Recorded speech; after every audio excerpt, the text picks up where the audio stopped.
Hello दोस्तों, नमस्कार। मैं भी आप सभी का एक बार फिर से बहुत बहुत स्वागत करता हूं इस यूट्यूब चैनल पे। तो आप सब कैसे हैं? आशा उम्मीद करता हूं आप सब काफ़ी अच्छे स्वस्थ होंगे, मस्त होंगे। एमटीएस और हवलदार एग्जाम की तैयारी बहुत ही अच्छी तरीके से और बी पॉजिटिव के साथ कर रहे होंगे। तो साथियों, आज की सेशन में जिस तरह से आपका एग्जाम होगा, यानी आपका फुल पेपर जिस तरह से होगा, आज की सेशन में हम लोग पूरा पेपर को हल करने वाले हैं। मेरा मानना है साथियों, यदि आपने यह पेपर हल कर लिया तो आपका जो एमटीएस हो या हवलदार हो, जिस पैटर्न पे सॉल्व होता है, जितना भी सेशन होता है ना, आज आपका डाउट क्लियर होने वाला है। क्योंकि साथियों, जितने भी भाई हमारे पहली बार एग्जाम देने वाले हैं, उनको तो एमटीएस और हवलदार एग्जाम का पैटर्न मालूम होना चाहिए।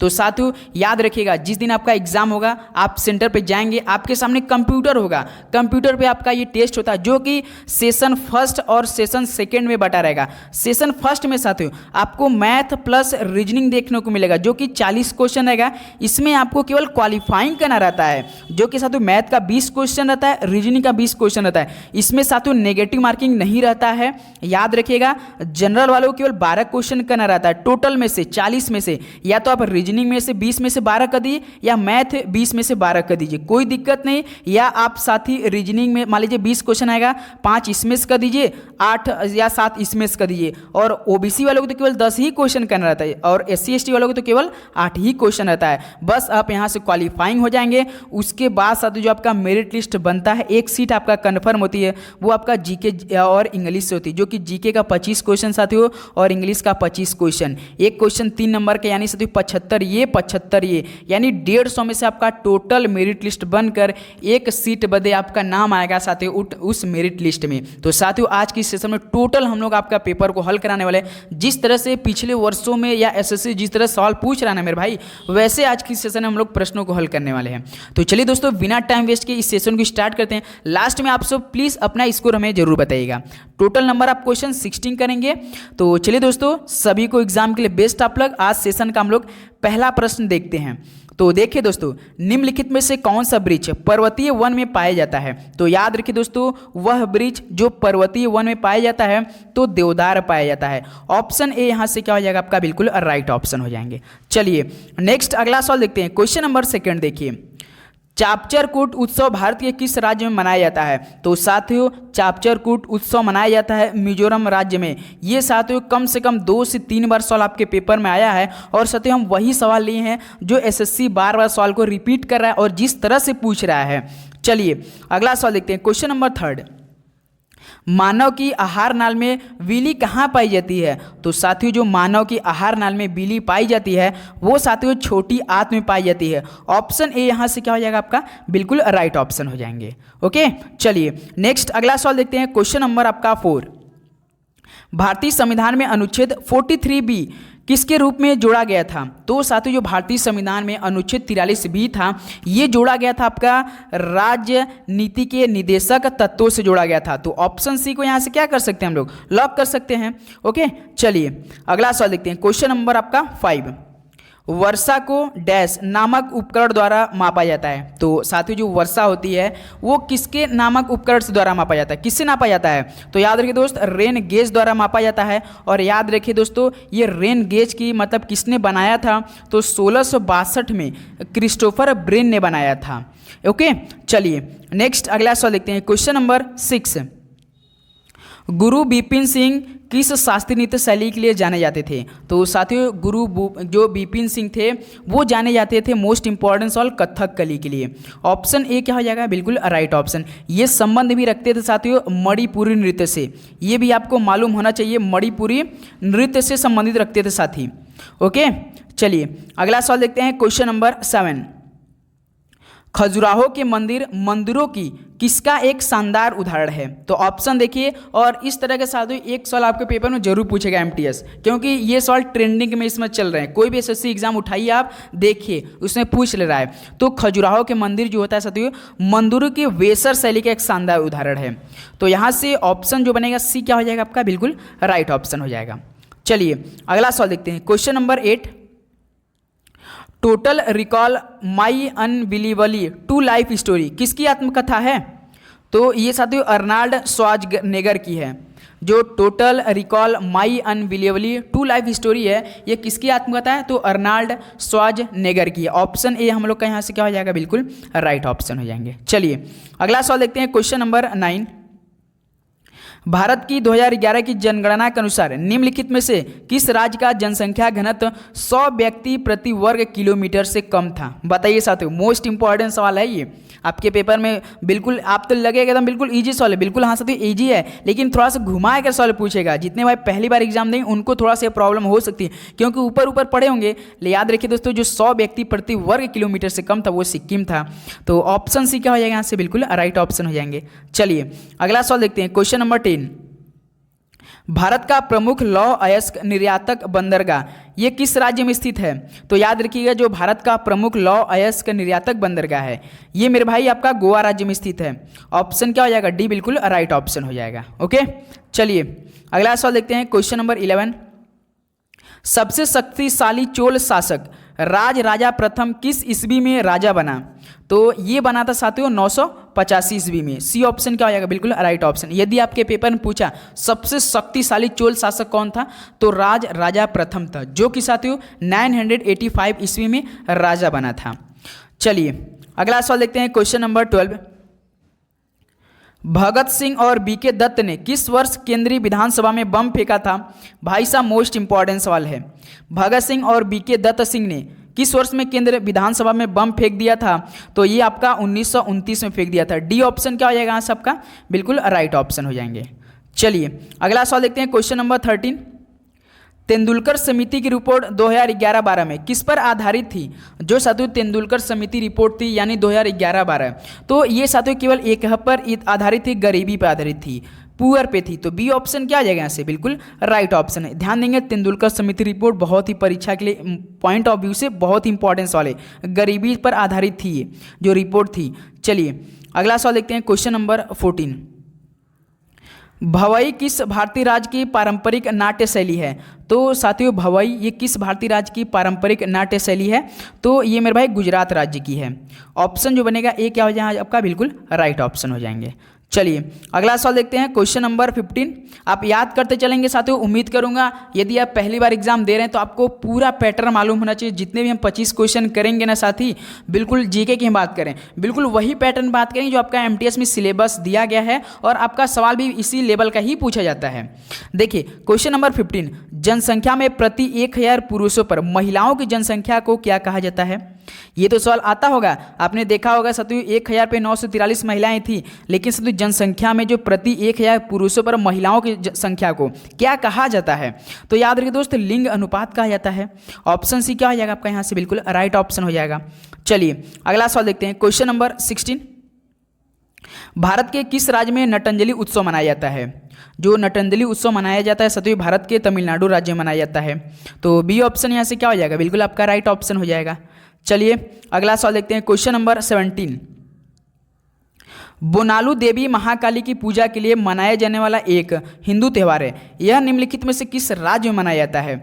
जो साथियों जो बोनालू देवी महाकाली जी की पूजा की जाती है ना, ये आपका मेन आपका मनाया जाता है तेलंगाना राज्य में। ऑप्शन क्या हो जाएगा? डी बिल्कुल राइट ऑप्शन। आप सभी से हम एक सवाल पूछना चाहेंगे साथी कि तेलंगाना राज्य किस वर्ष में अस्तित्व में आया था और ये कब बना था? बताइए। जैसे आपका उत्तराखंड था जो कि 2000 में बना था, उत्तर प्रदेश के 13 जिलों को यानी 13 जिलों को काट कर बनाया गया था एक नया आपका उत्तराखंड, जो कि 2000 में अस्तित्व में आया था। तो इसी तरह आपको बताना तेलंगाना कब बना था। चलिए अगला सवाल देखते हैं, क्वेश्चन नंबर 18। भारतीय संविधान में मौलिक अधिकारों के विचारों को किस देश के संविधान से लिया गया है? तो साथियों जो भारतीय संविधान मौलिक अधिकार है इसके विचारों को लिया गया था संयुक्त राज्य अमेरिका के संविधान से लिया गया था।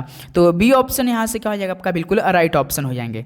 चलिए नेक्स्ट अगला सवाल देखते हैं, क्वेश्चन नंबर आपका 19। देखिए भारत की निम्नलिखित में से कौन सी नदी बंगाल की खाड़ी में गिरती है? बताइए साथियों, एक सवाल आप मान के चलेंगे कि आपके पेपर में नदी से जरूर पूछेगा। तो दोस्त गोदावरी नदी, जो कि साथी मेरे बंगाल की खाड़ी में जाकर गिरती। ऑप्शन के हिसाब से देखेंगे साथियों, गोदावरी भारत की सबसे बड़ी प्रायद्वीपीय नदी भी है, याद रखिएगा। चलिए अगला सवाल देखते हैं, क्वेश्चन नंबर 20। पंडित रविशंकर को 1967 में इनमें से किस एल्बम के लिए ग्रैमी पुरस्कार प्राप्त हुआ था? हम आपको बता दें एसएससी का ना ये फेवरेट सवाल बनता है। क्या मेरे भाई एसएससी का ये फेवरेट सवाल होता है कि 1967 हो, 2002 हो या 2000 हो या आपका 2018 हो या 2000 आपका 21 है। इस तरह से जो आपका नृत्यांगना संबंधित प्रश्न पूछता है ना भाई, ये जरूर पूछता है एसएससी, देख लीजिएगा आपके पेपर में जरूर पूछेगा। तो उनको मिला था साथियों वेस्ट मीट्स ईस्ट के लिए।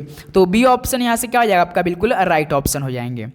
चलिए दोस्त अगला सवाल देखते हैं, क्वेश्चन नंबर 21। अकबर का राजस्व मंत्री निम्नलिखित में से कौन सा था?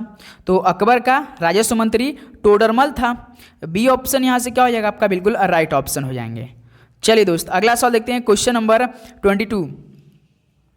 अल्लूरी सीताराम राजू भारत के किस राज्य के आदिवासी स्वतंत्रता सेनानी थे? तो अल्लूरी सीताराम राजू भारत के किस राज्य के आदिवासी स्वतंत्रता सेनानी थे? तो आंध्र प्रदेश के थे। ऑप्शन सी क्या हो जाएगा, बिल्कुल राइट ऑप्शन हो जाएंगे। चलिए अगला सवाल देखते हैं, question number 23। Jagannath smart township योजना भारत के किस राज्य सरकार द्वारा शुरू की गई थी? एक सवाल यहाँ से भी आप याद देख के चलेंगे। 2023 का योजना आप पढ़ लीजिएगा, तो एक नज़र दौड़ा लीजिए, क्योंकि जो योजना संबंधित पूछता है ना वो 2023 का एक साल पहले के पूछता है। एसएससी भी कुछ नया सवाल कभी नहीं पूछ रहा है, इस बार सब पुराने सवाल बना रहा है, तो आपको थोड़ा सा पुराना भी सवाल देख कर जाना है। तो आंध्र प्रदेश और करंट अफेयर की हम बात कर दे तो साथियों आपका 2024 का बाई चांस आपका लक साथ दिया तो ही पूछेगा 2024 का, नहीं तो भाई 2023 का ही पूछेगा। 2 क्वेश्चन पूछेगा वो भी आपका 2023 का बाई चांस ये रहेगा। लेकिन हाँ भाई 2024 का देखते चलिए, डेली आप करंट अफेयर करते हैं ना उसको जरूर देखा कीजिए, क्योंकि सवाल पूछेगा एक दिन आपको साथियों 2000 जो आपका 23 का पूरा मतलब कि पूछेगा तो अक्टूबर नवंबर दिसंबर इन्हीं 3 महीने का पूछेगा, तो एक दिन आपको 1 लाइनर जो था उसको आप प्रोवाइड कर देंगे। देखिए क्वेश्चन नंबर 24, गॉन गर्ल नामक पुस्तक इनमें से किसने लिखी है? तो साथ ही गिलियन फ्लिन ने लिखी है। जो गॉन गर्ल है गिलियन फ्लिन ने लिखी है। बी ऑप्शन क्या हो जाएगा, बिल्कुल राइट ऑप्शन हो जाएंगे। चलिए अगला सवाल देखते हैं, क्वेश्चन नंबर 25। सरकार द्वारा से लड़ने के लिए अंत्योदय अन्न योजना मतलब शुरू की गई थी। तो याद रखिए दोस्तों, आपके पेपर में सवाल पूछेगा अंत्योदय अन्न योजना किस वर्ष में शुरू की गई थी? तो 2000 में स्टार्ट की गई थी। तो साथियों इसको केवल गरीबी से लड़ने के लिए किया गया था। ऑप्शन ए यहाँ से क्या हो जाएगा आपका, बिल्कुल राइट ऑप्शन हो जाएंगे। चलिए नेक्स्ट अगला सवाल देखते हैं, क्वेश्चन नंबर 26। FIH पुरुष हॉकी विश्व कप 2018 किस देश ने जीता? तो दोस्त ऑस्ट्रेलिया ने जीता था। जो FIH पुरुष हॉकी विश्व कप हुआ था 2018 वो ऑस्ट्रेलिया ने जीता था। बी ऑप्शन क्या हो जाएगा, बिल्कुल आपका राइट ऑप्शन हो जाएगा। सॉरी मेरा बेल्जियम ने जीता था भाई ना, बेल्जियम ने जीता था। किसने? सॉरी मेरे भाई, जो आपका पुरुष हॉकी विश्व कप 2018 वाला हुआ था वो बेल्जियम ने जीता था। सी ऑप्शन क्या हो जाएगा, बिल्कुल राइट ऑप्शन हो जाएंगे। चलिए अगला सवाल देखते हैं, क्वेश्चन नंबर 27। गुलाम वंश के शासक गयासुद्दीन बलबन यानी 1265 से लेकर 1286 ईस्वी ने किसकी उपाधि धारण की थी? तो गुलाम वंश के शासक गयासुद्दीन बलबन ने साथियों एक उपाधि धारण की थी जो कि 1265 से लेकर 1286 ईस्वी में। तो साथियों ये जिले इलाही की उपाधि धारण की, किसकी? जिले इलाही की। ऑप्शन सी क्या हो जाएगा यहाँ से, बिल्कुल आपका राइट ऑप्शन हो जाएंगे। चलिए अगला सवाल देखते हैं, क्वेश्चन नंबर 28। व्यापगत के सिद्धांत का प्रतिपादन निम्न में से किसके द्वारा किया गया? तो जो व्यापगत का सिद्धांत साथियों ये किया गया था लॉर्ड डलहौजी के द्वारा। ऑप्शन सी क्या आ जाएगा, बिल्कुल राइट ऑप्शन। व्यापगत का जो सिद्धांत साथियों प्रतिपादन किया था लॉर्ड डलहौजी ने। चलिए अगला सवाल देखते हैं, क्वेश्चन नंबर 29। हर एक सवाल मेरे भाई आपको मन में घूमते चलना चाहिए, क्योंकि इस बार आपको MTS सिलेक्शन लेना है तो उसी प्रकार की तैयारी चाहिए और उसी लेवल का सवाल भी आपको देखकर जाना है। MTS में आप हल्के में बिल्कुल भी नहीं लेकर चलेंगे कि MTS में हो जाएगा, बिल्कुल नहीं मेरे भाई। आपकी एकदम कोई भी 1% आपकी जो तैयारी है उसको छोड़ना नहीं है, 100% आपको देना है इस बार तैयारी। यदि आपको भाई सिलेक्शन चाहिए तो देखिए आप समझ सकते हैं कंपटीशन तो बहुत तगड़ी होने वाली है, क्योंकि 57 लाख फॉर्म ऑलरेडी पहले ही से अप्लाई हो चुकी है। तो आप समझ सकते हैं पेपर जो बनेगा, लेकिन हाँ पेपर साथियों बिल्कुल आपके ही फेवर में आने वाला है, ये तो मेरा मानना है, क्योंकि मेरी कॉन्फिडेंस जो है ना भाई बहुत ही बेहतरीन बता रहा है, क्योंकि जो तैयारी हम लोग की ने काफ़ी दमदार है। देखिए साथियों 1846 में ब्रिटिश साम्राज्य और किसके बीच लाहौर की संधि पर हस्ताक्षर किए गए थे? ये तो सभी को पता होगा, ब्रिटिश साम्राज्य और साथियों महाराजा दलीप सिंह के बीच में। कब हुआ था जो आपका लाहौर की संधि? 1846 में। डायरेक्ट सवाल पूछेगा, ब्रिटिश साम्राज्य और लाहौर की संधि यानी महाराजा दलीप सिंह के बीच में जो हस्ताक्षर किए गए थे तो किस वर्ष में किए गए थे? तो 1846 में किए गए थे। चलिए अगला सवाल देखते हैं, क्वेश्चन नंबर 30। निम्नलिखित में से कौन सी भारतीय रेगिस्तान की एकमात्र बड़ी नदी है? तो साथियों लूनी नदी है। बी ऑप्शन यहाँ से क्या हो जाएगा आपका? बिल्कुल राइट ऑप्शन हो जाएंगे। चलिए अगला सवाल देखते हैं, क्वेश्चन नंबर 13। अब देखिए दोस्त, यहाँ से आपको इंग्लिश के प्रश्न मिलेंगे साथियों। इंग्लिश के हम वही प्रश्न करेंगे साथी कि जो आपके पेपर में बनने के लिए बहुत ही उतावले हो रही है। सवाल कि हम आएंगे इस बार ऐसे सवाल हम करने वाले हैं। याद रखिए जो आपका सबसे मेन प्रॉब्लम हो रही है स्पॉटिंग एरर, तो साथियों आज हम स्पॉटिंग एरर में कुछ ऐसा आपको ट्रिक बताएंगे कि आप काफ़ी अच्छे से पकड़ेंगे। ओके, तो बस थोड़ा सा आपको टेंस के बारे में मालूम होना चाहिए, कब कहाँ लगता है, बिल्कुल आप एकदम अच्छे से करेंगे। पहला चैप्टर स्पॉटिंग एरर है, तो वहाँ से क्वेश्चन हम लोग करने वाले। जैसे देखिए, select the most appropriate word which means the same as the group of words given. दो क्वेश्चन मान के चलिए ये आएगा, जैसे आपका सेंटेंस दिया रहेगा, आपको उसको समझकर एक वर्ड में देना पड़ेगा। जैसे देखिए, the broken part of object found in an ancient site. इसका मतलब क्या है दोस्तों? किसी प्राचीन स्थल में प्राप्त हुआ वस्तुओं का टूटा हुआ टुकड़ा। आप देखेंगे साथियों बहुत ही पुराने वर्षों का एक कोई स्थल में प्राप्त होता है ना कोई छोटा छोटा टुकड़ा, वस्तुओं का टूटा हुआ टुकड़ा मिलता है, तो उसका रिसर्च करने लगते हैं। तो उसी भाग को क्या बोलते हैं? डिफेक्ट बोलते हैं। क्या डिफेक्ट मतलब दोष होता है, क्षति होता है। डिस्ट्रक्शन मतलब क्या होता है? एक प्रकार का विनाश हो जाता है। और रूइंस का मतलब यही होता है दोस्तों, खंडहर, जिसे आप लोग क्या बोलते हैं? खंडहर बोलते हैं मेरे भाई। तो इस तरह से सी ऑप्शन क्या आएगा आपका? बिल्कुल राइट ऑप्शन। अब रिपेयर का मतलब क्या होता है? मरम्मत होता है। लेकिन रूइंस आपका जो खंडहर होता है, जो कि साथियों प्राचीन स्थल में प्राप्त हमें वस्तुओं का कोई टूटा हुआ भाग, उसे हम लोग क्या बोलते हैं? खंडहर बोलते हैं। तो सी ऑप्शन यहाँ से क्या हो जाएगा? बिल्कुल आपका राइट ऑप्शन। दो क्वेश्चन याद रखिए, जो भी साथियों इंग्लिश की करेंगे ना, बिल्कुल यही आपका टाइप पूछेगा। देखिए question number 32, select the most appropriate word which means the same as the group of words given. फिर एक बार वही आ सकते हो, forgive or pardon some wrongdoing और एन ऑफेंस। तो इसका मतलब क्या है दोस्तों?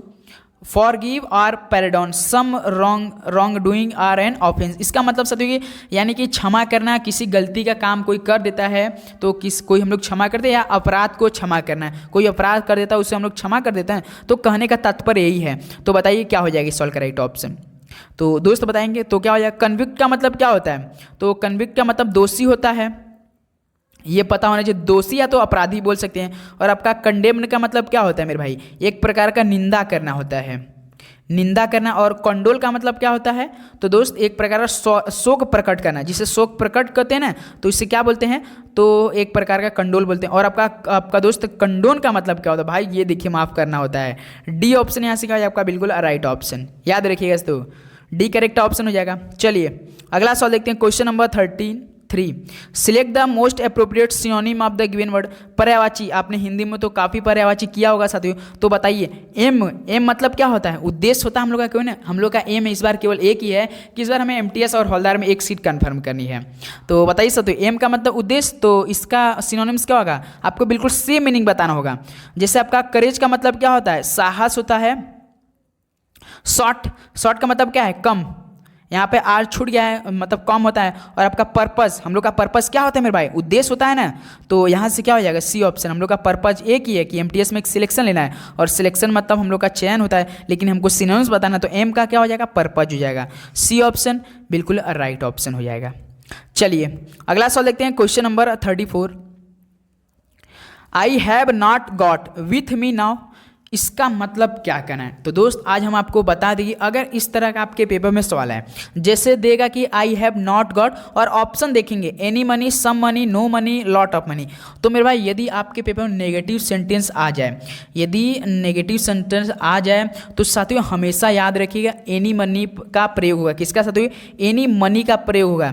याद रखिए दोस्त, क्योंकि नेगेटिव जो सेंटेंस होता है ना साथी, इसमें नेगेटिव सेंटेंस में साथियों जो आपका जैसे कुछ के मामले में कुछ के अर्थ जैसे आपका होगा, जैसे ये बोला आई have not got with me money, इसका मतलब साथियों मतलब कि एक प्रकार का कुछ मनी नहीं है। तो हमेशा याद रखिए दोस्तों एनी मनी का प्रयोग होता है नेगेटिव वाले सेंटेंस में। एनी का प्रयोग होता है किसमें साथियों? हमेशा एनी का प्रयोग होता है नेगेटिव सेंटेंस में। यही आपके मान लीजिए पॉजिटिव सेंटेंस दे दें, पॉजिटिव सेंटेंस देते तो हमेशा याद रखिए सम का प्रयोग होता है। तो आप आंख मूंद कर, आप यदि आपके पेपर में सवाल आ जाए, आपको नहीं आ रहा, आपको कुछ भी समझ में अब हमें क्या करना चाहिए, तो यदि नॉट का प्रयोग हो तो आप तुरंत एनी मनी लगाइए। यही आपका सिर्फ पॉजिटिव सेंटेंस है तो सम का प्रयोग कर दीजिए। आई have not got any money with me now. तो इस तरह से ऑप्शन ए क्या हो जाएगा? बिल्कुल राइट ऑप्शन। हमेशा नेगेटिव के साथ साथ एनी का प्रयोग, आपका पॉजिटिव के साथ सम का प्रयोग। ओके दोस्त, चलिए नेक्स्ट अगला सवाल देखते हैं, क्वेश्चन नंबर आपका 35, choose the correctly spelled word. 2 question मान के चलिए आपके पेपर में पूछेगा, 2 या 1 तो क्वेश्चन कन्फर्म 110% है। डायलॉग, डायलॉग मतलब क्या होता है, संवाद हम लोग करते हैं, तो इसका राइट स्पेलिंग क्या होता है, DIALOGUE होता है ना, यही होता है DIALOGUE। ऑप्शन देखिए, ऑप्शन ए दे रखा है मेरे भाई, 35 का ए ऑप्शन क्या हो जाएगा आपका, बिल्कुल राइट ऑप्शन हो जाएंगे। चलिए अगला सवाल देखते हैं, question number 36। Select the most appropriate synonym of the given word. Alarm, synonyms, पर्यायवाची। अब अलार्म ये मैं सुन लीजिए कि जो सुबह हम लोग का बजता है, अलार्म क्या बोलते हैं, बेचैनी जिससे बोलते हैं। अलार्म मतलब क्या होता है, बेचैनी, मतलब इसका अब बताइए बेचैनी का पर्यायवाची क्या हो जाएगा, वेक। वेक मतलब जागना होता है। रिंग मतलब एक प्रकार का अंगूठी होता है, आपका घंटी भी बजाना होता है। और साउंड आप सभी को ध्वनि, यहाँ से आपका दोस्त क्या हो जाएगा, पैनिक हो जाएगा। जैसे आपका बेचैनी हो रहा है तो पैनिक मतलब हम लोग घबरा जाते हैं ना, घबराहट एक प्रकार का होता है ना, तो इसी को क्या बोलते हैं, पैनिक बोलते हैं, घबराहट। तो बेचैनी क्या हो जाएगा, यानी अलार्म क्या हो जाएगा, पैनिक हो जाएगा। डी ऑप्शन क्या हो जाएगा, बिल्कुल राइट ऑप्शन। यदि साथियों आपको MTS एग्जाम में इंग्लिश का लेना है तो काफ़ी अच्छे से क्वेश्चन को पढ़ लेना है, और आपको कुछ वोकैबुलरी के बारे में जानकारी और हिंदी उसका मालूम हो जाए, आप अच्छे से कर ले जाएंगे। चलिए अगला सवाल देखते हैं, क्वेश्चन नंबर 37। देखिए दोस्त, इसे अच्छे समझिएगा।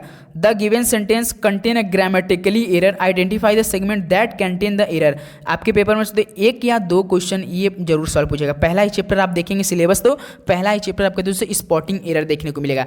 जैसे देखिए सवाल क्या दिया है, the school usually start at 8 AM and is closing at 30 PM। जैसे स्कूल स्टार्ट हो रहा है सुबह 8 बजे और सभी क्लोज कब हो रहा है 3 PM पे।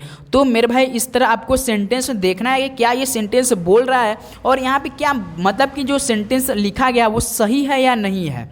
जैसे the school usually start at 8 AM, तो इसका मतलब स्कूल स्टार्ट होता है 8 AM, बिल्कुल राइट है। एंड इज क्लोजिंग, यहाँ पे आप कुछ देख रहे हैं क्लोजिंग, यहाँ पे हमेशा याद रखिए, यहाँ पे क्या होगा साथियों, याद रखिए जब आपका एंड दिया है ना, एंड जिससे आपका देगा ना, तो हमेशा याद रखिए दोस्तों एंड के साथ हमेशा सम पार्ट ऑफ स्पीच का प्रयोग होता है। क्या दोस्तों, सम पार्ट ऑफ स्पीच का प्रयोग होता है। जैसे स्टार्ट साथियों, स्टार्ट जैसे स्टार्ट कैसे होगा, क्लोज से होगा साथियों, क्लोजेस होगा। क्या दोस्तों, क्लोजेज। जैसे कभी भी जैसे school usually start at 8 AM और इस पर एंड दिया, एंड के साथ हमेशा याद रखिए दोस्तों सम पार्ट ऑफ स्पीच का प्रयोग होना लगता है और जुड़ जाता है। इसका मतलब क्या होगा, and is closes at 30 PM होगा। क्लोजिंग की जगह मेरे भाई क्या होगा, इज क्लोजिंग की जगह क्या होगा, क्लोजेज हो जाएगा साथियों। क्या हो जाएगा, क्लोजेज हो जाएगा मेरे भाई। आपसे ध्यान से देखेंगे साथियों, यदि वाक्य में आपका इज क्लोजिंग एट 3 PM दिया है तो इसके स्थान पे हमेशा याद रखिएगा, यदि आपका एंड आ जाए तो हमेशा पार्ट ऑफ स्पीच का प्रयोग होने लगता है, तो यहाँ पे साथियों क्लोजेस का प्रयोग होने लगता है। तो यहाँ से क्या हो जाएगा, the school usually start at 8 AM and साथियों closes at 3 PM as close. तो इसमें रॉन्ग क्या है, एरर क्या है, तो देखिए is closing at 3 PM। D option मेरे भाई क्या हो जाएगा, यहाँ से आपका बिल्कुल राइट ऑप्शन हो जाएंगे। ओके दोस्त, बहुत अच्छा। चलिए अगला सवाल देखते हैं, क्वेश्चन नंबर आपका 38। Select the most appropriate antonym of the given word. Admire का मतलब क्या होता है मेरे भाई, एडमायर का एक मतलब कि पसंद करना होता है। क्या दोस्त, पसंद करना है। तो पसंद करना का आप हमें बताइए एंटोनिम। अब एंटोनिम का मतलब क्या होता है, विलोम शब्द। हिंदी में तो आपने काफ़ी क्या होगा, तो रिस्पेक्ट, बिल्कुल नहीं, रिस्पेक्ट आदर करते हैं। डिसलाइक हो सकता है एक प्रकार का, बिल्कुल डिसलाइक हो सकता है। जैसे आपका एडमायर मतलब पसंद करना है, तो उसी प्रकार डिसलाइक मतलब नापसंद करना हो जाएगा। तो उसी प्रकार अप्रूव का मतलब क्या होता है, अनुमोदन करना है मेरे भाई एक प्रकार का। और डिसएग्री का मतलब असहमत होना। लेकिन यहाँ से एंटोनिम बताएं, एडमायर मतलब पसंद करना, डिसलाइक मतलब नापसंद। तो बी ऑप्शन क्या हो जाएगा, यहाँ से बिल्कुल राइट ऑप्शन हो जाएगा। चलिए अगला सवाल देखते हैं, question number 39। Select the most appropriate option to fill in the blanks. 1 या 2 क्वेश्चन कन्फर्म है आपके पेपर में। सम मोर सूप, इसका मतलब जैसे कि आप किसी से निवेदन करते हैं ना कि आपको क्या कुछ और सूप चाहिए पीने के लिए, क्या आप कुछ और सूप चाहेंगे, ऐसे कहते हैं ना, तो सम मोर सूप। तो इसके लिए आप क्या करें, डिड यू लाइक, क्या डिड यू लाइक बनेंगे, तो याद है कि डिड यू लाइक बिल्कुल रॉन्ग। वुड यू लाइक, ये हो सकता है दोस्त, हमेशा याद रखिएगा जब भी इस तरह का आपका सेंटेंस आए, अगर आपको सम शुभ, तो हमें जैसे कि आदत हो या आपका इच्छा हो, संभावना हो, तो आपका विनम्र निवेदन कर रहे हैं, तो हमेशा याद रखिए दोस्तों इस तरह के सवाल में आपको किसका प्रयोग होगा साथियों, आपको सेंटेंस भी पढ़ना पड़ेगा। जैसे आपका सम मोर सूप, इसका मतलब ये कौन सा सेंटेंस बना है, would you like some more soup, इसका मतलब पास्ट वाला सेंटेंस है। तो याद रखिए दोस्तों वुड यू क्या हो जाएगा, वुड यू लाइक होगा। वुड का प्रयोग है दोस्तों, वुड का प्रयोग हमेशा होता है जब भी पास्ट का सेंटेंस हो, जब भी पास्ट की आदत हो, अच्छा हो, इच्छा हो, संभावना, तो हमेशा हमेशा याद रखिए वुड का प्रयोग होता है। तो यहाँ से आप क्या फिल इन द ब्लैंक्स करेंगे, would you like some more soups, तो क्या आप मतलब कि कुछ और सूप चाहेंगे, तो इस तरह से बी ऑप्शन क्या हो जाएगा, बिल्कुल राइट। हमेशा याद रखिए दोस्तों किसी की आदत हो, इच्छा हो, संभावना हो या तथा विनम्र निवेदन है, तो हमेशा वुड का प्रयोग होता है। ओके दोस्त, तो बी ऑप्शन क्या हो जाएगा यहाँ से हम लोग का, बिल्कुल राइट ऑप्शन हो जाएगा। चलिए अगला सवाल देखते हैं, क्वेश्चन नंबर 40। कॉल ऑफ, इसका मतलब इडियम, इडियम मतलब क्या होता है, मुहावरा, बताइए कॉल ऑफ का मतलब क्या होता है। राइट ऑप्शन तुरंत बताएंगे, तो रद्द करते हैं ना, निरस्त करते हैं, उससे क्या बोलते हैं, कॉल ऑफ। तो कैंसल समथिंग हो जाएगा, डी ऑप्शन क्या हो जाएगा, राइट ऑप्शन हो जाएगा। तो कॉल ऑफ का मतलब रद्द करना है, निरस्त करना, तो 40 का डी ऑप्शन हम लोग का राइट ऑप्शन हो जाएगा। चलिए अगला सवाल देखते हैं, question number 41। Select the most appropriate antonym of the given word. Absolute, तो एंटोनिम बताना है, तो एब्सोल्यूट मतलब असीमित, क्या दोस्त, असीमित होता है, तो असीमित मतलब क्या हो जाएगा, एंटोनिम बताना, विलोम शब्द बताना है। तो दोस्त एडिक्यूट का मतलब क्या होता है, पर्याप्त हो जाएगा आपका। लिमिटेड मतलब सभी को होता है सीमित, और आपका टोटल मतलब टोटल हो जाएगा।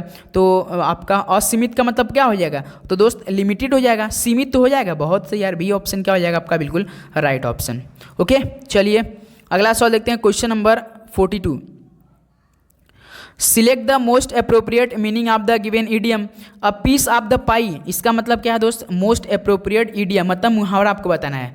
अ पीस ऑफ द पाई इसका मतलब क्या है, जैसे कि व्यापार हो या धनराशि, आप क्या करें, पैसों को बांट रहे हैं या साझा करें, तो इसको क्या बोलते हैं, अ पीस ऑफ द पाई, व्यापार और धनराशि बांटना।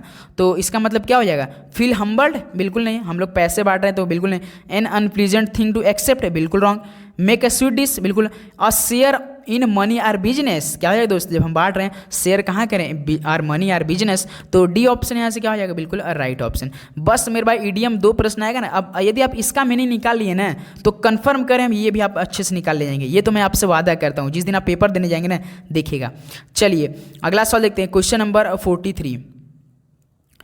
The given sentence contain a grammatically error, identify the segment that contain the error. अब देखिए यहाँ से 2-3 क्वेश्चन होता हुआ एरर का, क्योंकि पेपर में आएगा साथियों, इसलिए हम बार बार करा रहे हैं। Mister Chaudhary goes to fly to Germany and France next weekend.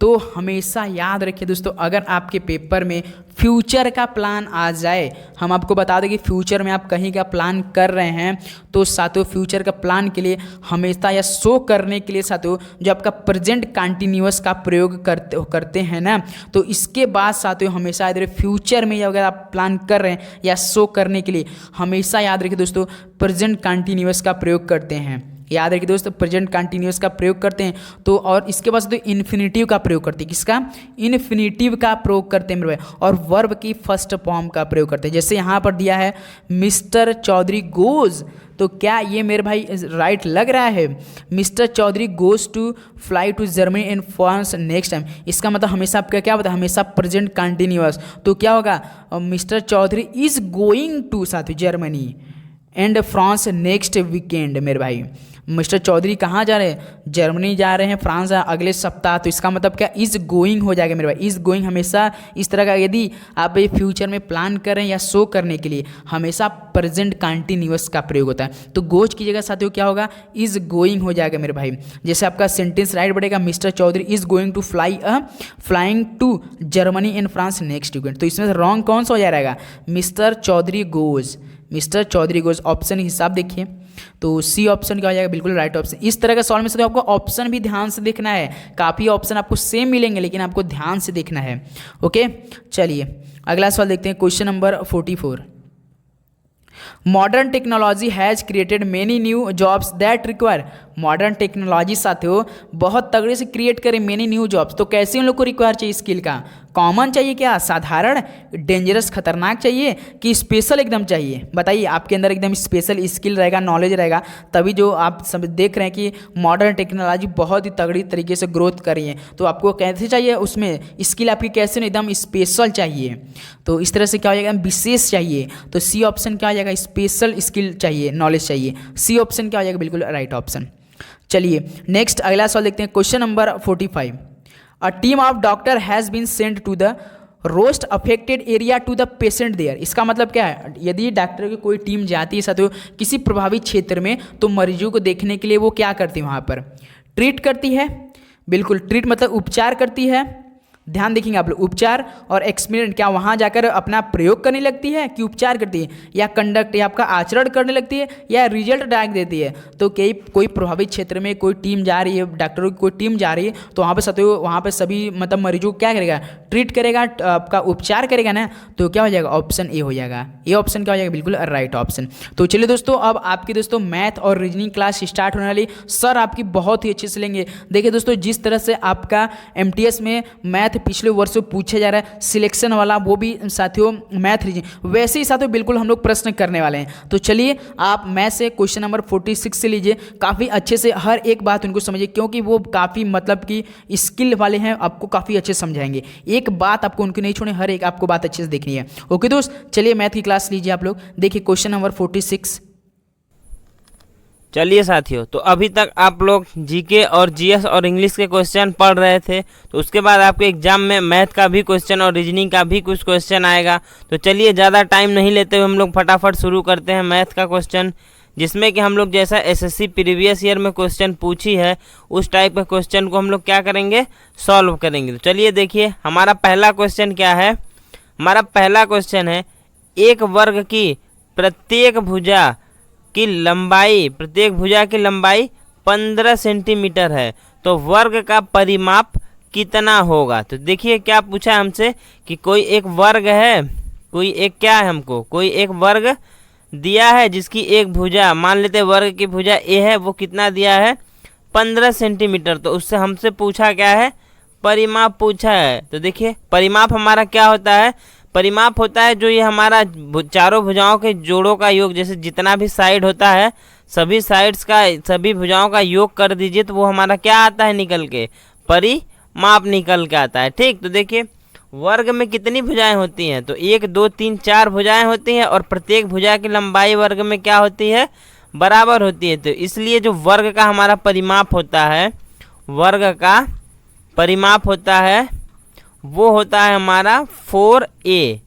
4a, ए क्या है, जहाँ पे वर्ग की भुजा है, तो रख दीजिए वैल्यू 4 × 15 कितना हो जाएगा, 16 सेंटीमीटर में है तो 16 सेंटीमीटर, यानी ऑप्शन सी क्या हो गया, इसका राइट आंसर हो गया। ठीक है, चलिए नेक्स्ट क्वेश्चन की ओर बढ़ते हैं। Question number 47।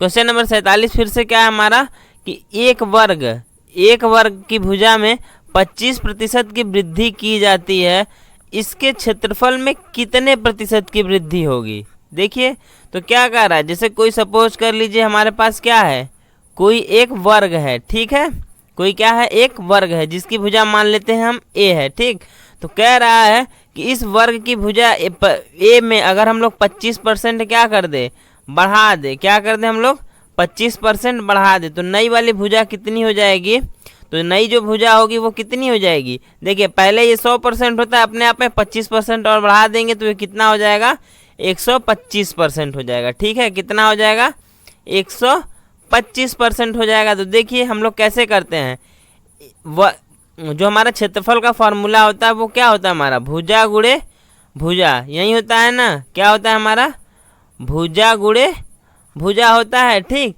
तो यहाँ पे a × a। ठीक, तो देखिए कैसे करते हैं हम लोग, पहले क्या करेंगे, यहाँ पे सपोज कर लीजिए पहले भुजा ए था, अगर हम लोग इसको 125% से बढ़ा देंगे तो हमारा जो नई वाली वर्ग की भुजा हो जाएगी वो कितनी हो जाएगी, ए का 125% क्या कर लीजिए आप लोग निकालेंगे, तो a × हो जाएगा हमारा 125/100, यानी कि 25 से काटेंगे तो ये 5 बार में, और ये कितने बार में कटेगा, 4 बार में, तो आपका आ जाएगा ये 5a/4। तो देखिए पहले जो वर्ग का क्षेत्रफल होता था हमारा वो कितना था, a² था। ठीक, अब जो वर्ग का क्षेत्रफल आएगा जो नया वाला वो कितना हो जाएगा 5a into 5a divide by 4 into 4। ठीक, कितना बना हमारा 25/16 इंटू ए स्क्वायर। ठीक, तो देखिए वृद्धि कितनी हुई, वृद्धि कितनी हुई, तो घटा दीजिए 25/16 ए स्क्वायर माइनस ए स्क्वायर। सॉल्व करेंगे तो देखिए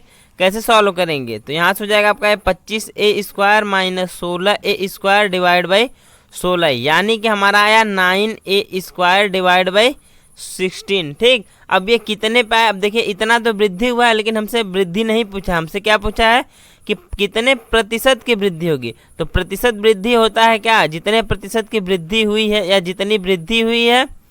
ठीक, तो 9a स्क्वायर बटे 16 की वृद्धि हुई, प्रारंभिक में कितना था a स्क्वायर इंटू 100। ठीक, तो देखिए ए स्क्वायर से ए स्क्वायर कट जाएगा, इसको काटेंगे तो 4 16 से मतलब काटेंगे इसको तो 4 बार में ये कटेगा और ये आपका 25 बार में कटेगा। ठीक, तो यानी कि ऊपर हमारा आया 25 गुणे 9 कितना होता है 225 डिवाइड बाई 4, गुणा कर भाग दे दीजिए, तो 4 पंजे 20, 2 और 6, तो 4 6 24, एक बचा 0.25 यानी 56.25% की वृद्धि हुई है। ठीक है, तो इस तरह से करते हैं, इस तरह से करेंगे, कोई भी दिया होगा तो आप आराम से कर लेंगे। पर एक और मेथड है, एक और भी मेथड है, उससे कैसे हम लोग करते हैं, सीधे हम लोग क्या करते हैं सक्सेसिव लगा देते हैं। ठीक है, क्या करेंगे हम लोग इसके बाद, अगर जैसे ऐसे आपको नहीं निकालना है तो एक फार्मूला होता है सक्सेसिव लगा के। ठीक है, सक्सेसिव कैसे लगाएंगे, देखिए सक्सेसिव वाला फार्मूला इसे यहीं पे आप समझ लीजिए, उससे एकदम आराम से हो जाएगा। ठीक है, ये तो एकदम बेसिक से था कि अगर कुछ नहीं आ रहा है तो एकदम आराम से आप कर लीजिए। ठीक है, तो चलिए सक्सेसिव वाला हम लोग लगा के देखते हैं। ठीक है, तो देखिए सक्सेसिव में क्या होता है कि अगर कोई चीज़ x% से और साथ में y% से बढ़ रही है तो उसका फॉर्मूला हमारा होता है x plus y plus x y divide by 100। ठीक है, देखिए भुजा वर्ग है, वर्ग की भुजा में हम लोग कितने बढ़ा रहे हैं 25%, तो देखिए वर्ग की भुजा ये भी a होती है, ये वाली भी भुजा a होती है। ठीक, देखिए इसमें भी 25% बढ़ रहा है तो इधर भी 25% बढ़ रहा है। तो अभी बताया कि जो वर्ग का क्षेत्रफल होता है उसका फार्मूला क्या होता है भुजा गुणे भुजा, यानी दोनों में बढ़ रहा है 25% 25%। तो यहाँ पे आप सक्सेसिव लगा दीजिए तो क्या हो जाएगा आपका, देखिए 25 प्लस 25 प्लस 25 गुणे 25 डिवाइड बाई 100 कर दीजिए, तो 25 25 कितना हो जाएगा ये 50, और ये देखिए 25 गुणे 25 करते हैं तो 625 डिवाइड बाई 100। देखिए तो क्या हो जाएगा आपका ये 50 प्लस 6.25, देखिए जीरो है तो यहाँ मतलब भाग दे देंगे तो 6.25 जोड़ देंगे तो आपका आ जाएगा 56.25, और परसेंटेज में है तो परसेंटेज में। देखिए सक्सेसिव से कितना आराम से हो गया। तो ऑप्शन डी क्या हो गया इसका राइट आंसर। पहले देखिए गलत आंसर टिक हो गया था, नहीं 56.25 आएगा। ठीक है, कितना आएगा 56.25। बेसिक से करिए या सक्सेसिव से करिए, दोनों से इस तरह करेंगे। ठीक है, चलिए नेक्स्ट क्वेश्चन की ओर बढ़ते हैं। Question number 48। क्वेश्चन नंबर 48 हमारा क्या है कि 77 और 275 का महत्तम समापवर्तक क्या होगा। ठीक है, क्या है महत्तम समापवर्तक क्या होगा। तो देखिए महत्तम समापवर्तक क्या होता है कि ऐसी बड़ी से बड़ी संख्या जो दोनों को आराम से काट दे। ठीक है, तो वही हमारा क्या होता है महत्तम समापवर्तक। तो कैसे निकालते हैं 77 को, तो इसका गुणनखंड कर लेंगे तो हमारा क्या आ जाएगा 11 गुणे 7 आएगा कि नहीं आएगा। ठीक, इसी तरह आप 275 का भी गुणनखंड करिए तो कैसे हो जाएगा, देखिए 275 है 11 से डिवाइड करिए, तो 11 से अगर डिवाइड करते हैं तो 11 दूना 22 और 5 5 11 5 55। ठीक, तो 11 गुणे 25 आया। देखिए दोनों में सबसे बड़ी संख्या जो कॉमन क्या आ रही है 11, तो यहीं इसका HCF हो जाएगा। क्या हो जाएगा HCF, यानी महत्तम समापवर्तक कितना हुआ 11। ऑप्शन नंबर बी क्या होगा इसका राइट आंसर हो गया। ठीक है, चलिए नेक्स्ट क्वेश्चन की ओर बढ़ते हैं। अब क्वेश्चन नंबर 49। क्वेश्चन नंबर 49 हमारा क्या है, एक वस्तु पर 45% की छूट दूसरी वस्तु पर 65% की छूट के बराबर है, तो दोनों वस्तुओं के अंकित मूल्य का क्रमशः अनुपात क्या है। बताइए कि दोनों का अंकित मूल्य का अनुपात कैसे कितना है। तो देखिए कैसे करेंगे, सपोज कर लीजिए जो हमारी पहली वस्तु है उसका अंकित मूल्य A है, जो दूसरी वस्तु है उसका अंकित मूल्य B है। तो देखिए पहली वस्तु पर छूट कितना दिया जा रहा है 45% का, तो परसेंटेज को बदल लीजिए भिन्न में, तो 100 से डिवाइड, ये किसके बराबर है दूसरी वस्तु पर जो हम लोग कितना 65% का छूट दे रहे हैं उसके बराबर है। तो 100 से 100 क्या हो जाएगा, कैंसिल हो गया। A बट्टे B क्या हो जाएगा आपका 65/45, 5 से काटेंगे तो ये 13 बार में और ये कितने बार में 9 बार में। ठीक, तो हमसे दोनों का अनुपात पूछा है तो A/B कर देंगे तो हम लोग का कितना आ जाएगा 13/9, यानी ऑप्शन नंबर डी क्या होगा इसका राइट आंसर हो गया। ठीक है, चलिए नेक्स्ट क्वेश्चन की ओर बढ़ते हैं। फिर से क्वेश्चन नंबर 50। तो क्वेश्चन नंबर 50 देखिए, रेशियो का है क्वेश्चन, आसान सा ही है। क्या है कि एक बैग में 2:3:5 के अनुपात में 1 रुपये 50 पैसे और 10 पैसे के रूप में 20 रुपये रखे हैं। तो हमसे पूछा है कि 50 पैसे के सिक्कों की संख्या कितनी होगी। तो देखिए जो सिक्कों का अनुपात है वो कितना दिया है हमें 2:3:5। ठीक है, और पैसे कितने हैं 1 रुपये और ये आपका 50 पैसा और आपका ये 10 पैसा। ठीक है, और पूछा है कि टोटल पैसों की संख्या कितनी है, वो है हमारी 20 रुपये। ठीक, तो कैसे करेंगे, देखिए जितने रुपए हैं और जितने सिक्कों की संख्या है सबका गुणा करके जोड़ देंगे तो किसके बराबर आना चाहिए, हमारा 20 रुपये के बराबर आना चाहिए। पर सिक्कों की एग्जैक्ट संख्या दी नहीं है, कितनी दी है, अनुपात में दी है। अनुपात में दी है तो मान लेंगे कि हमारा जो 1 रुपये के सिक्कों की संख्या है वो कितनी है 2K है, 50 पैसों की संख्या कितनी है 3K है, 10 पैसों की संख्या 10 पैसों की संख्या कितनी है 5K है। ठीक, अब देखिए सिक्कों का एग्जैक्ट वैल्यू देखिए, अनुपात है में हम क्या बताएं, अनुपात में आप किसी भी संख्या से गुणा करिए भाग करिए, अनुपात पे कोई वैल्यू, अनुपात के वैल्यू पर कोई फर्क नहीं पड़ता है। तो अपने से हम लोग मान लेंगे एक कांस्टेंट के क्या है कि के मतलब हमारा कि के एक ऐसी संख्या है जो इसकी एग्जैक्ट संख्या से इसी से पता करेंगे हम लोग। तो क्या करेंगे कि मान लेंगे 1 रुपये के सिक्कों की संख्या 2K है, 50 पैसों के सिक्कों की संख्या 3K है और 10 पैसों के सिक्कों की संख्या 5K है। ठीक है, तो कर लीजिए कैसे करेंगे। तो देखिए क्या करेंगे, जितने सिक्के हैं और उसका वैल्यू गुणा कर दीजिए तो 2K × 1 ठीक प्लस 3K 50 पैसों की संख्या और 50 पैसे यहाँ पे रुपए में है तो 50 पैसों को भी रुपए में बदलने के लिए क्या कर देंगे हम लोग 100 से भाग कर देंगे तो ये भी निकल गया। फिर हमारा क्या है 5K × 10 पैसे है तो इसको भी आप क्या कर लीजिए रुपए में बदल लीजिए और ये टोटल किसके बराबर है 20 रुपये के बराबर है। तो देखिए यहाँ से करेंगे तो ये हो जाएगा 2 बार में, ये करेंगे तो 10 बार में और यहाँ से ये 2 बार में। ठीक, यानी आया कितना 2K + 3K / 2 + K/2 = 20 है। तो कर लेंगे यहाँ पे एलसीएम लेके सॉल्व करेंगे तो फटाक से 4K + 3K + K / कितना है हमारा 2 = 20 है। यानी कि देखिए 4 3 7 1 8 यानी कि हमारा कितना हुआ यहाँ से देखिए 8K / 2 = 20 है। तो K बराबर हमारा हो जाएगा 20 × 2/8 यानी 40/8 करेंगे तो K का वैल्यू कितना आया 5 और 50 पैसों के सिक्कों की संख्या हम कितना माने हैं 3K है तो 3 × 5 कर देंगे तो 15 आ जाएगा। ठीक है, तो कितना वैल्यू आया 15। ठीक, तो आराम से करेंगे फटाफट, बस कैलकुलेशन सा कुछ था नहीं, एकदम आराम से इसी तरह आप निकाल लेंगे। ठीक है, चलिए नेक्स्ट क्वेश्चन की ओर बढ़ते हैं। क्वेश्चन नंबर 51 क्या है कि जब किसी संख्या में 32 जोड़ा जाता है तो वह अपने आप की 116% हो जाती है। संख्या क्या है तो देख लीजिए कैसे करेंगे। मान लेंगे हमारी संख्या कितनी दी है, मान लेते हैं हमारी संख्या कोई x है। ठीक है, इसी में हम लोग क्या कर रहे हैं 32 अगर जोड़ दे रहे हैं तो संख्या अपने आप की कितनी हो जा रही है 116%। ठीक, सॉल्व कर लीजिए तो x + 32 ये बराबर हो जाएगा x × 116% को भिन्न में बदल लेंगे तो 100 से भाग कर देते हैं, 4 से काटिए तो 4 दूना 8 3 6 4 9 36 और ये आपका कटा कितने बार में 25 बार में। यानी कि हमारा कितना हुआ x + 32 ये बराबर हुआ हमारा 29x / 25। x को इधर भेज दीजिए तो ये आपका हो जाएगा 32 बराबर 29x / 25 - x। कर लीजिए सॉल्व।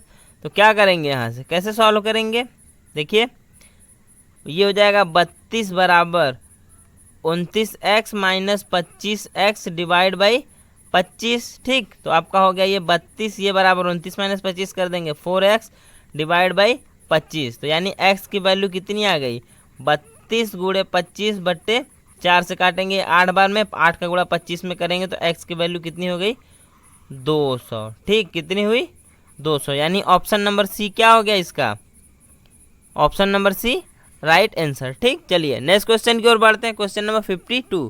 क्वेश्चन नंबर 52 क्या कह रहा है, देखिए क्या है हमारा कि ए बी से 40% अधिक कार्य कुशल है।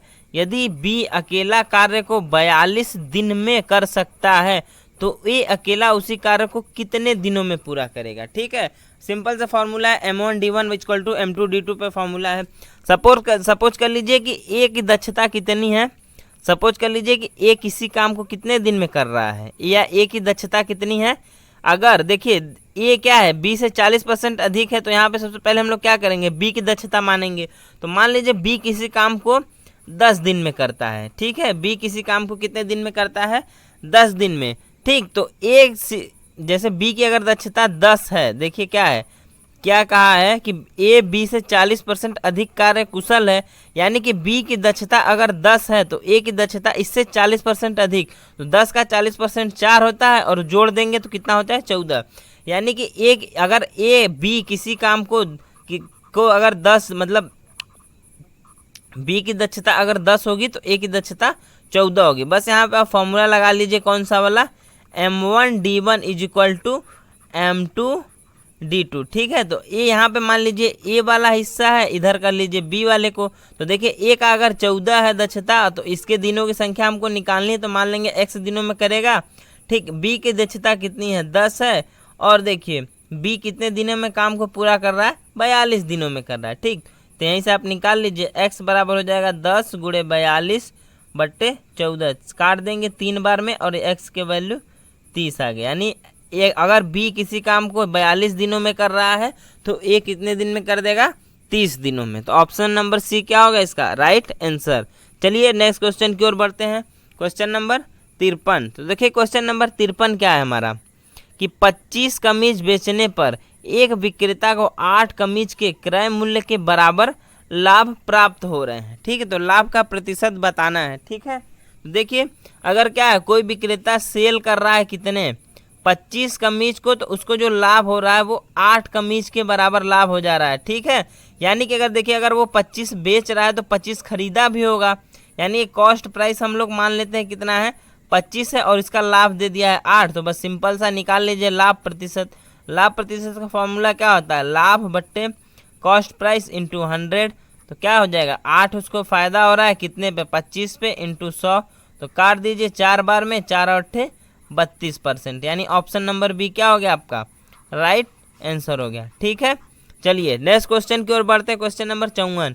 क्वेश्चन नंबर 54 क्या है हमारा कि 4a स्क्वायर द्वारा 8a स्क्वायर बी स्क्वायर सी स्क्वायर को विभाजित करने पर हमें क्या प्राप्त होगा। यानी सिंपल सा क्या कर रहा है, भाग देने को कह रहा है। 8a स्क्वायर बी स्क्वायर सी स्क्वायर में अगर हम लोग 4a स्क्वायर से डिवाइड करें तो देखिए a स्क्वायर से a स्क्वायर कट जाएगा, 4 दूना 8, यानी कि वैल्यू कितना आ गया हमारा 2b स्क्वायर सी स्क्वायर, यानी ऑप्शन नंबर सी इसका भी क्या हो गया राइट आंसर हो गया। ठीक है, चलिए नेक्स्ट क्वेश्चन की ओर बढ़ते हैं। Question number 55।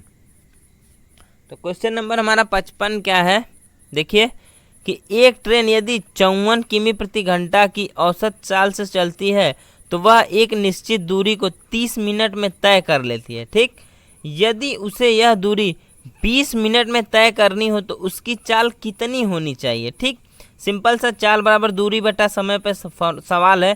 तो देखिए पहले क्या करा है 54 किलोमीटर प्रति घंटा से कोई निश्चित दूरी को 30 मिनट में तय करता है, तो हम लोग दूरी को निकालते हैं। तो दूरी निकालने के लिए हम क्या करते हैं, दूरी बराबर चाल गुणे समय लिखते हैं। ठीक, तो मान लीजिए डी दूरी चल रहा है, चाल कितना दिया है 54 किलोमीटर प्रति घंटा में, और समय किस में है मिनट में है। मिनट से घंटा में बदलने के लिए हम लोग क्या करते हैं 60 से भाग करते हैं। तो देखिए काट देंगे 2 बार में, 2 से इसको काटेंगे 27 बार में, यानी ये जो दूरी आई वो कितनी आई 27 किलोमीटर आई। ठीक, यानी कि 27 किलोमीटर की दूरी अगर वो 20 मिनट में तय करना चाहता हो तो उसकी चाल कितनी होगी।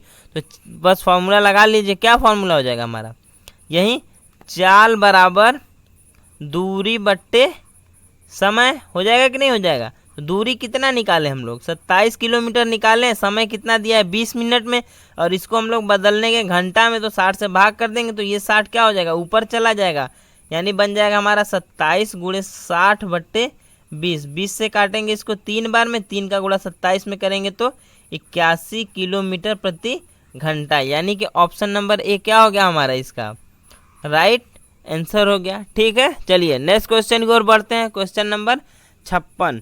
तो क्वेश्चन नंबर 56 क्या कर रहा है कि यदि 2 मिक्सर और 1 टीवी का मूल्य 700 है, जबकि 2 टीवी और 1 मिक्सर का मूल्य 980 है, तो 1 टीवी का मूल्य ज्ञात कीजिए। ठीक, तो मान लेते जो हमारा मिक्सर है उसका मूल्य m है और टीवी जो है उसका मूल्य कितना है हमारा t है। तो देखिए जैसे क्वेश्चन में कहा उसी तरह फटाफट लिख देते हैं।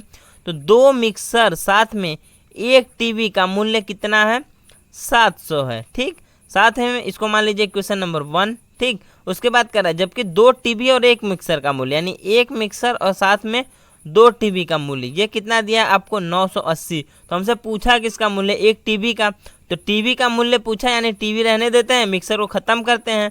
तो मिक्सर को ख़त्म करने के लिए क्या करेंगे, देखिए पहले वाले क्वेश्चन में 2m है, तो इसमें भी 2 से अगर आ जाए फिर घटा देंगे तो हमारा मिल जाएगा। तो क्या करते हैं यहाँ से हम लोग समीकरण 2 में क्या करेंगे, 2 से गुणा कर देंगे तो कितना बन जाएगा ये 2m + 4t = 9 दूना 1800 और 80 160, यानी 1960 बन गया ये। ठीक, तब चलिए इसको मान लेते इक्वेशन नंबर 3। अब क्या करिए 3 - 1 समीकरण कर दीजिए, तो घटा दीजिए तो क्या हो जाएगा आपका 2m + 4t = हो जाएगा आपका 1960, और ये आपका कितना है 2m + t = है 700। घटाएंगे तो देखिए घटाना है तो यहाँ पे माइनस, यहाँ माइनस, यहाँ माइनस, तो ये खत्म हो गया। 4t - t कितना हो जाएगा आपका 3t = देखिए 1960 - 760 करेंगे तो ये कितना आ जाएगा 1260, यानी t = कितना हो जाएगा आपका 1260 बट्टे 3। तो यानी कि t का वैल्यू हो जाएगा 4 × 12, 3 दूना 6 और ये 0, यानी टीवी का मूल्य कितना आया 420 रुपये, यानी ऑप्शन नंबर बी क्या हो गया हमारा राइट आंसर हो गया। ठीक है, चलिए नेक्स्ट क्वेश्चन की ओर बढ़ते हैं। Question number 57। देखिए रीजनिंग का है, श्रृंखला वाला क्वेश्चन है।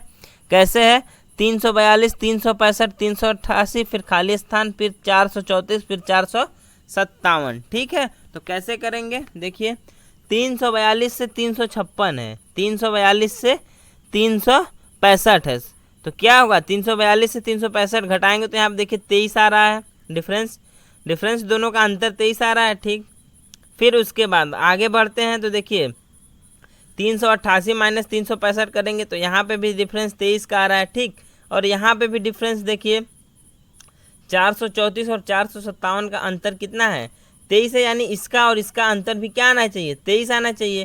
तो ठीक, तो घटा दीजिए 434 में से 23 घटाएंगे तो कितना आएगा हमारा 411। देखिए ऑप्शन नंबर डी क्या होगा, मिल गया तुरंत। ठीक, अब 388 में आप 23 जोड़ लीजिए फिर भी 411 आएगा, यानी कि ऑप्शन नंबर डी क्या होगा इसका राइट आंसर। चलिए नेक्स्ट क्वेश्चन की ओर बढ़ते हैं। Question number 58। क्वेश्चन नंबर 58 क्या है कि किसी निश्चित कूट भाषा में एप्पल को 25 लिखा जाता है, जूनियर को 36 लिखा जाता है, तो उस कूट भाषा में पैकेज को कैसे लिखा जाएगा। तो देखिए क्या है हमारा एप्पल है, इसको कैसे लिख रहे हैं हम लोग 25 में। ठीक, साथ ही में हमारा क्या है जूनियर है, JUNIOR जूनियर है, इसको कितने में हम 36 में। ठीक, तो देखिए एप्पल में कितने लेटर है 1 2 3 4 5 लेटर है, और ये 25 क्या होता है 5 का स्क्वायर किसके बराबर है 25। ठीक, यानी क्या है जितने अक्षर दिए हैं सबके अक्षरों का जितने अक्षर दिए हैं उसका स्क्वायर करके आगे लिख दिया है। तो सेम इसमें भी देखते हैं वो पैटर्न फॉलो किया है कि नहीं। तो देखिए जूनियर में 2 2 4 6, और 6 का स्क्वायर किसके बराबर होता है 36, यानी हमें क्या करना है कितने अक्षर दिए हैं उसका स्क्वायर कर दीजिए। तो पैकेज है क्या है PACKAGE पैकेज है, पैकेज में कितने अक्षर है 2 2 4 3 7, यानी 7 का स्क्वायर करेंगे तो किसके बराबर होगा 49, यानी ऑप्शन नंबर बी क्या हो गया हमारा राइट आंसर हो गया। ठीक है, चलिए नेक्स्ट क्वेश्चन की ओर बढ़ते हैं। Question number 59। तो क्वेश्चन नंबर 59 क्या है देखिए कि किन 2 चिन्हों को आपस में बदलने पर निम्न समीकरण सही होगा। देखिए एक समीकरण दिया और कहा कि इसमें से किन 2 चिन्हों को हम लोग बदल दें तो हमारा समीकरण सही हो जाएगा। तो कैसे करेंगे, तो देखिए इस टाइप को सॉल्व करने के लिए सबसे पहले हम लोग क्या करते हैं, केवल अंक को लिख लीजिए। 15 लिख लीजिए, 5 लिख लीजिए, 2 लिख लीजिए, 9 लिख लीजिए, 3 लिख लीजिए, ये बराबर 22। देखिए बराबर 22 है, ठीक। सबसे पहले ध्यान दीजिए 2 से हम लोग 5 में भाग देंगे तो हमारा एक दशमलव में अंक आ जाएगा, ठीक है, दशमलव में अंक आएगा। और देखिए साथ ही में यहाँ पे आपका 22 दशमलव में नहीं है, यह पूर्ण संख्या में। इसका मतलब कि भाग का चिन्ह हमें क्या करना होगा, अवश्य बदलना होगा। तो भाग का चिन्ह अगर हम लोग अवश्य बदलेंगे तो पहला ऑप्शन ऑलरेडी गलत हो गया, चौथा ऑप्शन ऑलरेडी गलत हो गया, बचे 2 ऑप्शन गुणा और भाग, और एक बच्चा आपका भाग और प्लस का, ठीक है। देखिए पहले वाले को रख के बस चेक कर लेते हैं। तो पहले वाले में क्या है, गुणा और भाग को आपस में बदलना है, तो यहाँ पे प्लस कर दीजिए, यहाँ पे गुणा माइनस भाग। सॉल्व करके देख लीजिए, देखिए 15 प्लस 5 दूना 10 माइनस 9 में 3 से भाग देंगे 3, यानी 15 10 25 माइनस 3 22, यानी कि हमारा ऑप्शन बी ही क्या हो गया, सही बैठ गया। तो अब 59 का बी क्या हो जाएगा, सही हो जाएगा, ठीक है। तो इस टाइप का क्वेश्चन जब भी आए तो ध्यान दीजिएगा कि हमेशा ये जो भाग वाला चिन्ह निशान देता है किसी ऐसी संख्या के साथ देगा जो पूर्ण रूप से विभाजित नहीं होगा, ठीक है। तो इस चीज़ को ध्यान रखिए, जैसे ही आप इसको ध्यान देंगे तो आपके 2 ऑप्शन ऑटोमेटिक क्या हो जाएंगे, तुरंत एलिमिनेट हो जाएंगे। बचे 2 तो 2 में से किसी एक को रख के देख लीजिए, अगर आ जाएगा तब भी सही है, नहीं आया तो इसका मतलब जो एक बच्चा रहेगा वो डेफिनेटली उसी से आ जाएगा, ठीक है। तो इस टाइप के क्वेश्चन को ऐसे सही करते हैं, ठीक। चलिए नेक्स्ट क्वेश्चन की ओर बढ़ते हैं, क्वेश्चन नंबर 60। तो क्वेश्चन नंबर 60 क्या है कि दी गई 2 संख्याओं को आपस में बदलने पर निम्नलिखित में से कौन सा समीकरण सही होगा। 1 और 6 दिया है, देखिए 2 समीकरण दिया है और साथ में बोला है कि 1 और 6 को अगर हम लोग बदल दें तो बताइए कौन कौन से समीकरण सही होंगे। तो चलिए पहला हम समीकरण लिखते हैं। पहला समीकरण क्या है, 7 है माइनस 5 है प्लस 1 है गुणे 3 डिवाइड बाई 6 है, ठीक। तो देखिए पहले वाले में हम लोग बदलते हैं 1 और 6 को, तो बदलेंगे तो हमारा हो जाएगा 7 माइनस 5 प्लस 6 गुणे 3 डिवाइड बाई 1, यही होगा ना। 1 और 6 को हम लोग आपस में क्या कर दिए, इंटरचेंज कर दिए। तो 7 माइनस 5 प्लस 6 18, मतलब 3 में 1 का भाग करेंगे तो 3 और 3 6 18 हो जाएगा। देखिए 18 7 25 माइनस 5 कितना आया 20, यानी कि जो हमारा पहला वाला इक्वेशन है वो तो क्या हो गया, हमारा सही हो गया, ठीक। दूसरा वाला करेंगे तो देखिए क्या है दूसरा इक्वेशन हमारा, 1 गुणे 7 प्लस 6 माइनस 4 डिवाइड बाई 2। तो देखिए इसमें भी 1 और 6 को बदल लीजिए, तो आपका हो जाएगा 6 गुणे 7 प्लस 1 माइनस 4 भागे 2, ठीक। तो देखिए क्या हो जाएगा आपका 6 7 42 प्लस 1 और 4 में 2 से भाग करेंगे तो माइनस 2, यानी कि 42 1 43 माइनस 2 किसके बराबर आ रहा है, 41, और यहाँ पे दिया कितना है 40, यानी दूसरा वाला गलत हो गया। यानी कि ऑप्शन नंबर डी केवल एक ही इक्वेशन क्या होगा, सही होगा, और बाकी आपके दूसरा वाला गलत हो जाएगा। चलिए तो बस आज के लिए इतना ही रखते हैं, बस बाकी और आप लोग मन से पढ़ते रहिए, और एग्जाम आपको बहुत नज़दीक आ गया है तो जितना आप लोग मॉक टेस्ट लगाना हो लगाइए, बाकी क्वेश्चन करवाने के लिए हमारे चैनल से जुड़े रहिए। अगर चैनल पर नए हो तो चैनल को सब्सक्राइब करिए, वीडियो पसंद आए तो अपने दोस्तों तक भी शेयर कीजिए, ठीक है। बाकी धन्यवाद।